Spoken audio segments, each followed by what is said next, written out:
நம்ம ஜெபம் பண்ணுவோம் அப்படின்னு சொல்லணும். ஆமென் ஆமென். என்ன செய்யனே தெரியல அப்படின்னு சொன்னா அதுக்கு பதில் நம்ம என்ன சொல்லணும்? ஜெபம் பண்ணுவோம், கர்த்தர் அதிசயங்களை செய்வார். ஒரு எக்ஸாம்பிள் கூட சொல்லுதேன். படிச்ச படிப்புக்கு வேலை இல்லையே, எனக்கு இன்னும் வேலையே கிடைக்கலையே அப்படின்னு சொன்னா என்ன சொல்லலாம்? என்ன சொல்லலாம் சொல்லுங்க? நம்ம எல்லாரும் ஜெபம் பண்ணுவோம், கர்த்தர் உனக்கு அதிசயங்களை செய்வார். இப்படிலாம் சொல்லக்கூடிய ஒரு தைரியத்தை நம்ம கர்த்தர்ட்ட வாங்கணும். எப்படி வாங்கினாரு இந்த தாவீதுன்னு சொன்னா, அவருக்குள்ள ஒரு விசேஷித ஆவி உள்ள இருந்துச்சு. 1 சாமுவேல் 16ஆம் அதிகாரம் 13வது வசனத்தை நம்ம எல்லாம் சேர்ந்து வாசிக்கலாம். 1 சாமுவேல் 16ஆம் அதிகாரம்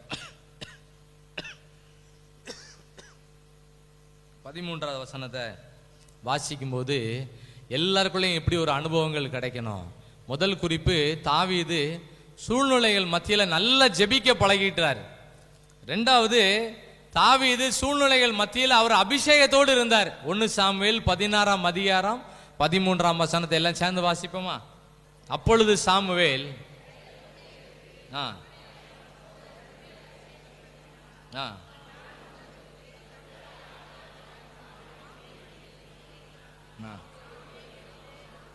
ஊழியர்கள் வருவாங்க போயிடுவாங்க, ஊழியர்கள் வருவாங்க போயிடுவாங்க. இங்க இருக்க நீங்களும் இங்க சபையில் இருக்க ஒவ்வொருவரும் எந்த கிருபையில இருக்குன்னு சொன்னா, பரிசுத்த ஆவியானவர் தாவீதின் மேல் அந்நாள் முதற்கொண்டு கர்த்தருடைய ஆவியானவர் தாவீதின் மேல் வந்து இறங்கி பெர்மனண்டா இருந்தார். ஆமென் ஆமென். யாருக்குள்ளெல்லாம் பரிசுத்தாவின் அபிஷேகம் தங்கி இருக்கோ அவங்க வாழ்க்கையில எப்பேற்பட்ட நெருக்கடியில் வந்தாலும் ஜெயிச்சு வந்துருவாங்க. ராஜாவே ஆர்டர் கொடுக்காரு, தாவீது என்ன பண்ணுங்க, க்ளோஸ் பண்ணுங்கன்னு சொல்றாரு. தாவீது வீட்டில் கட்டில் தூங்கிட்டு இருக்காரு. சேவகர்கள்லாம் போறாங்க. தாவீது என்ன பண்ணணும், ஒரே குத்திரம்னு அழைச்சிட்டு போறாங்க. கடைசியில் தாவீது தூங்கிட்டு இருக்காருன்னு சொல்லி அங்க ஒரு டிராமா பண்ணாங்க. அவர் ராஜா சொல்றாரு, கட்டிலோட என்ன பண்ணுங்க, தூக்கிட்டு வாங்கங்காரு. ஜன்னல் வழியா கட்டிலோட என்ன பண்ணுவாங்க, கீழே கொண்டு வந்தாங்க. இப்படிப்பட்ட நெருக்கடிகள் பல விதங்கள்ல இருந்தாலும் ஆண்டவர் தாவீதை அழகாய் பாதுகாத்தார். ஆமென். எவ்வளவு நெருக்கடிகள் உங்களுக்கு எனக்கும் வந்தாலும் யார் இந்த அபிஷேகத்தோடு இருக்கிறோமோ அவங்கள கர்த்தர் எல்லா பகுதியிலையும் பாதுகாப்பார். ஆமென் ஆமென் ஆமென் சொல்லுங்க.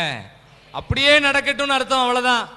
நம்ம வாழ்க்கையில எவ்வளவு நெருக்கடிகள் வந்தாலும் கர்த்தர் நம்மை பாதுகாப்பாருன்னு சொன்னா நம்ம எல்லாரும் ஆமென் ஆமென், சீக்கிரம் அப்படி நடக்கட்டும், எல்லா பிரச்சனைகள்ல எனக்கு ஒரு விடுதலை கிடைக்கட்டும் ஆண்டவரேன்னு சொன்னா எல்லாரும் எத்தனை தடவை ஆமென் சொல்லணும்? அன்லிமிட்டட்ல சொல்லணும். ஸ்தோத்திரம், அப்படி நடக்கட்டும், என் போக்குவரத்து அப்படி இருக்கட்டும், என் பிள்ளைகள் அப்படி நல்லா இருக்கட்டும், நான் ஜெபிக்கிறேன், ஜெபிக்க ஜெபிக்க எனக்கு ஒரு சேஃப்டி கிடைக்கட்டும்,